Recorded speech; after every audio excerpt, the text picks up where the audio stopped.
Hi, Jess and Bennett Walker with TheWalkersWandering here.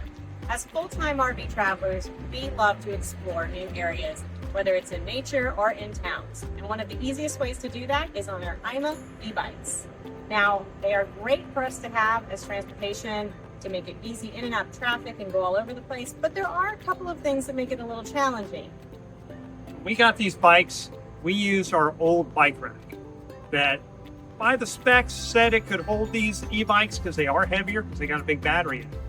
So we've been using our old bike rack, but the problem we have found is I don't trust it.